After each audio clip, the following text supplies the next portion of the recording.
सोच न्यूज, एक नई सोच के साथ।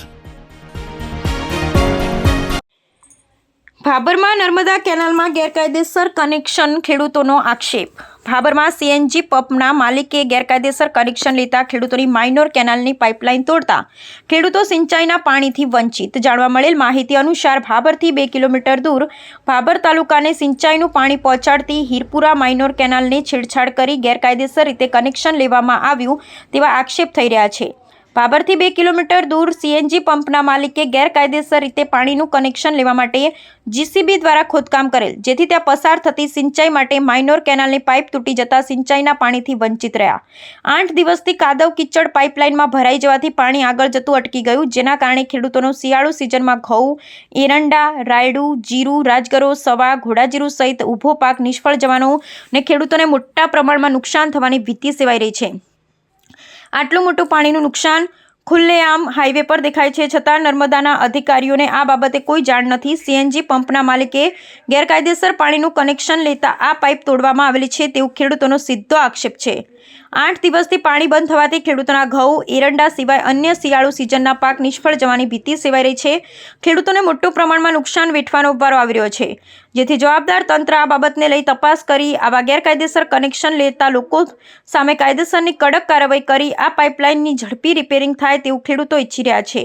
સત્વરે ગેરકાયદેસર કનેક્શન સામે ખેડૂતોએ ગંભીર આક્ષેપ કરી રહ્યા છે ને તંત્ર તાત્કાલિક ધોરણે બિનકાયદેસરની તપાસ કરે એવી ખેડૂતોની માંગ ઉઠવા પામી છે। બ્યુરો રિપોર્ટ ગોપાલ કે પૂજારા, ભાબર, બનાસકાંઠા।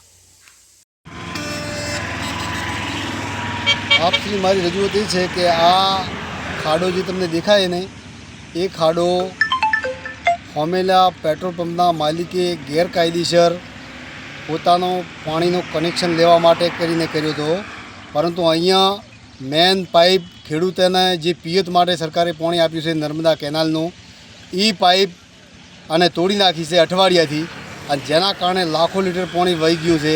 અને અત્યારે આગળ 50થી વધારે ખેડૂતોની રવિ સિઝન બગડે છે। શિયાળાનું છેલ્લું પાણી હવે હવામાનની અંદર માટે બાકી છે, અને આ પાઇપ તોડી નાખી અઠવાડિયાથી ખેડૂતો ધોળેલા છે, પણ આ અઠવાડિયાથી આ ખાડો તંત્રને દેખાતો નથી।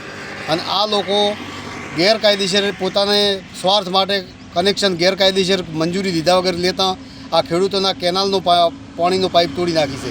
અને હવે આ પાણી એટલું બગડેલું છે અને ખેડૂતોને એટલું બગડેલું છે ને કે હવે છેલ્લું પાણી ના મળે તો લાખો રૂપિયાનું નુકસાન આવી શકે એમ છે। કારણ કે અત્યારે ઘઉંની અંદર છેલ્લું પાણી છે, જો આ છેલ્લું પાણી નહીં મળે તો મોટું નુકસાન આવશે।